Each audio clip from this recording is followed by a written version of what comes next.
Bom, acabamos de encarar mais uma reunião, senador Girão, e eu estou também com o Marcos Vinícius, que é o chefe do jurídico da senadora Damares Alves, uma reunião muito produtiva, mas que eu queria que eles mesmos relatassem nessa nova configuração da Comissão Interamericana de Direitos Humanos.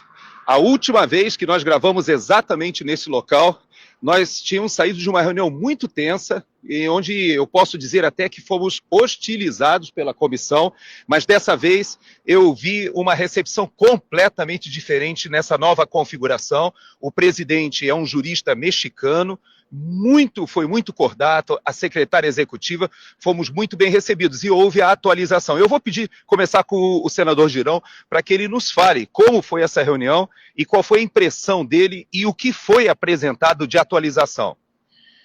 Olha, Gerson, eu acredito que foi a quarta vez que a gente esteve aqui, né? Estamos sendo insistentes desde que a gente tem visto essas arbitrariedades desse regime Lula e STF, com direito a preso político em pleno século XXI, tortura. E a gente foi firme novamente, né? Relatamos, atualizamos aqui nesses dois relatórios, o que está com o Marcos e esse aqui, que são dois relatórios diferentes, só de atualização, eles já devem ter um calhamaço do que a gente trouxe, outros parlamentares trouxeram também. E dessa vez eles, eu acredito que ouviram com mais atenção, né? É aquela coisa dos ares da liberdade pelo mundo, do que acontece hoje na Venezuela que eles estão vendo, e muitos venezuelanos estiveram aqui para avisar o que aconteceu. Então nós, como brasileiros, temos esse dever e viemos, eu como membro titular da Comissão de Direitos Humanos do Senado, acompanhado aqui pelo chefe jurídico da senadora Damares, que é a presidente da comissão. Nós relatamos os casos da tortura de Bolsonaro, né? Assim como também da questão de 8 presos políticos que estão com comorbidades, com risco de morte, né? E a gente precisa de uma imediata ação aqui da OEA. Então, nós fizemos a petição, conversamos sobre aditamentos, inclusive, que vamos fazer ainda essa semana, e é importante que o brasileiro saiba que nós precisamos continuar, porque água mole em pedra dura, tanto bate até que fura. Doutor Marcos Vinícius, que eu tenho duas questões que eu queria que o senhor compartilhasse e que me chamaram muita atenção. A primeira, da importância dessa nossa vinda aqui, porque descobrimos que há necessidade de apensar toda essa documentação que já foi feita, a autorização dos familiares, inclusive da própria esposa Michele Bolsonaro, para que eles possam tratar essas medidas que foram aqui protocoladas. Esse foi um dado importante, eu sei que o senhor vai providenciar.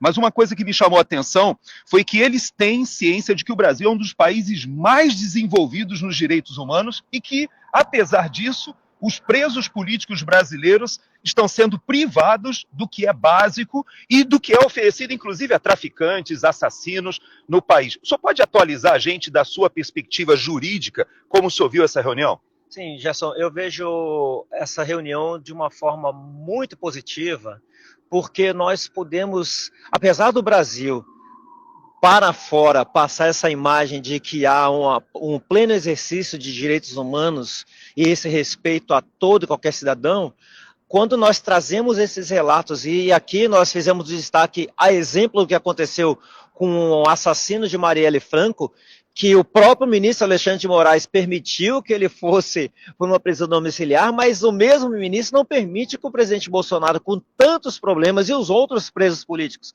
com tantos problemas de saúde comprovados, não tenham o mesmo tratamento. Ele não dá o mesmo tratamento que ele dá a um traficante, que ele dá a um assassino, ele não dá o mesmo tratamento ao pessoal que foi envolvido nessa situação de baderna que ocorreu em Brasília, mas nunca um golpe.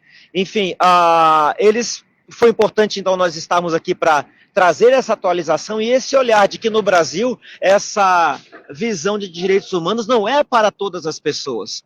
Essa visão de direitos humanos que o Brasil prega é para algumas pessoas, e eles não tinham essa ideia aqui. Não me parece que estavam cientes dessa situação.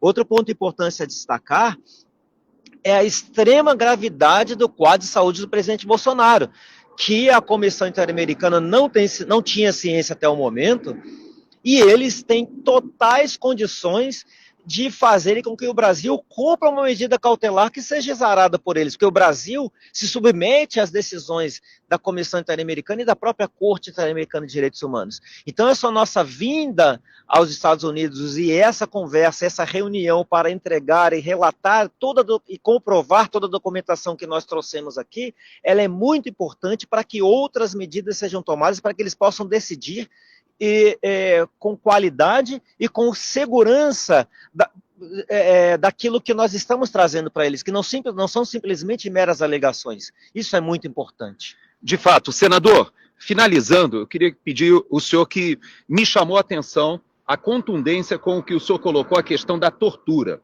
O senhor trouxe casos novos aqui, citou cada um dos casos que estão sendo trazidos agora como novos casos, mas eu queria que o senhor focasse especificamente no que o senhor falou sobre o presidente Bolsonaro. Me chamou a atenção que o senhor falou da questão inicial das cirurgias que foram feitas, ele foi levado à prisão, estava em uma situação com um barulho que era considerado uma espécie de tortura, aquele maquinário do ar-condicionado. O senhor especificou a queda que aconteceu, a demora no tratamento até da autorização para que ele pudesse receber os exames, etc. E ficou muito claro, eu creio que para o presidente da comissão, a questão da tortura e do tratamento completamente, vamos dizer assim, excepcional que está sendo feito de perseguição, de vingança contra o presidente Bolsonaro. Bom, que o processo é ilegal, eles sabem, porque a gente já veio reiteradas vezes aqui, acho que a quarta vez que a gente veio, com muita documentação, outros parlamentares já vieram.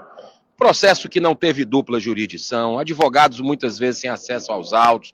O Alexandre de Moraes, ele se diz vítima, ele é hoje quem julga, é o Ministério Público da história, né, é o carcereiro, é isso que nós estamos vendo, né? Então, assim, é uma questão que já virou pessoal.